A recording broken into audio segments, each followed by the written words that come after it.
This is the current border fence. It's brown, it's oddly located, and to blatantly say, it just doesn't belong.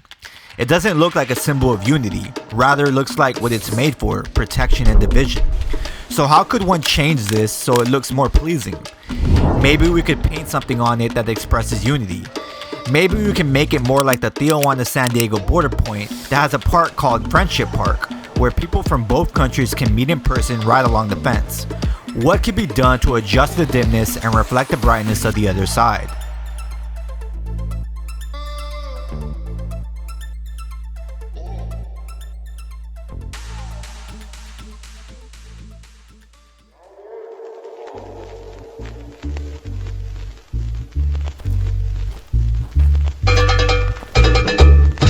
I press my hand to the steel curtain, chain link fence crowned with road barbed wire, ripping it from the sea where Tijuana touches San Diego, unrolling over mountains and plains and deserts. This tortilla curtain turning into El Rio Grande, flowing down to the flatlands of the Magic Valley of South Texas, its mouth emptying to the Gulf. Gloria, ounce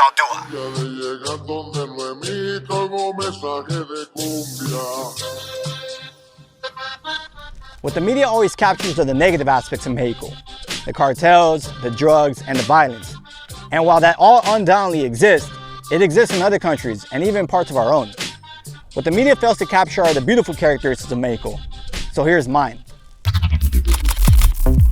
Mexico has a rich and vibrant culture that dates back thousands of years, back to when indigenous groups first occupied the land.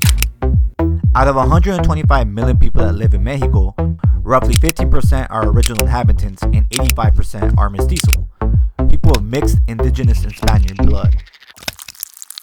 On the US side of the border, in the Rio Grande Valley of Texas, we have a very close connection with Mexico, but over the years this connection has been disturbed by immigration laws. We're going to build a wall. Undocumented workers broke our immigration laws, and I believe that they must be held accountable. President Bush is preparing to sign the Secure Fence Act that'll jumpstart the building of a 700-mile fence along the Mexican border. But will it really solve the problem? Okay, beyond the immigration laws and the political reasons for them, what this wall simply does is block people and things from coming through. But what I want to show you is what you can't see with the naked eye, what this wall can't stop from physically coming through. That culture still blossoms through the gaps of this wall the same way a plant grows through concrete. But wait, I need an artist to show you this analogy. This is my friend Hector Guerra. He's a Rio Grande Valley legend.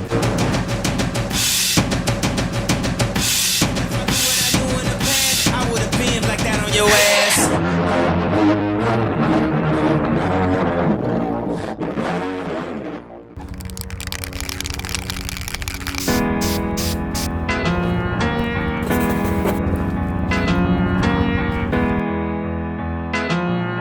Before we show you what plants and culture have in common, it's important to know some background.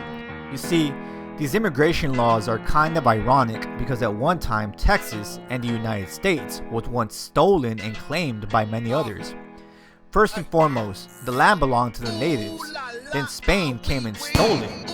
After that, Mexico occupied Texas, including most of the Southwest following its independence from Spain. And finally, in 1853, the land would be acquired by the United States. There's still way more to this history, but for now, let's talk about lines. Looking for M's like I lost a friend. Jump out of my bed like where the bread. You go hold the egg. Wait to bring a check.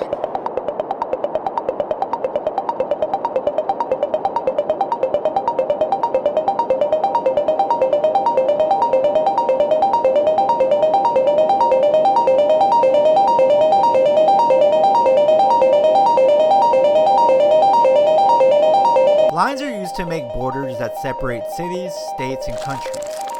These lines come in different shapes and sizes, but are often straight or squiggly and shaped by geography. Naturally, a river, mountain range, ocean, or desert will act as borders. These physical boundaries shaped by the world around us essentially become walls made by nature. There are also lines that are used to create walls, but these walls are created with brick, steel, or concrete. These walls are created by men. Of course, we've seen walls that divide people before. The Great Wall of China was constructed in the 3rd century to protect China from foreign nomads. The Berlin Wall in Germany split Berlin in half physically during World War II. Israel and Egypt are also divided by a wall. As of today, there's a total of 77 border barriers around the world. Now, the point of this whole movie was to show you the bright side of Mexico. And even though there's a wall that divides us, culture will still spread its branches and its roots just like a plant would grow through concrete. See, concrete contains microscopic cracks invisible to the naked eye. Over time, these cracks present a path for plants to grow within the concrete. As the roots expand, they create a substantial force strong enough to push apart rocks and heavy sidewalks. In theory, culture is like a plant and it moves in similar ways. To further understand this, think of culture as a seed. This seed is planted by a group of people in a particular society. This seed then grows into a tree. The parts of this tree are the details of the group's culture. The roots are the fundamentals of the culture. The trunk is represented as the family unit. The branches and leaves connects to the family's teachings of art, music, religion, and traditions. And lastly, the fruit produced on the tree are the popular, mainstream, and subcultures, where ideas are shared to a society through TV, the internet, and social media.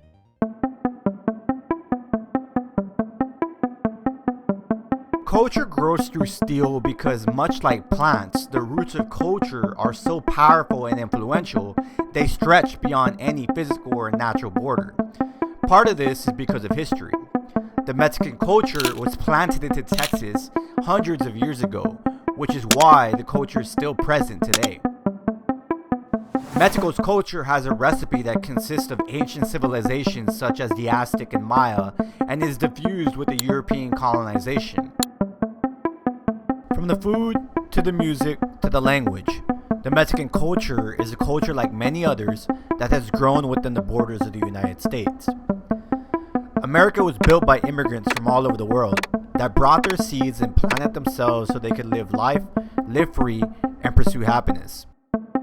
The border wall sends the opposite message, but it's important to remember that culture is far stronger than the steel curtain that's painting a picture of division rather than unity.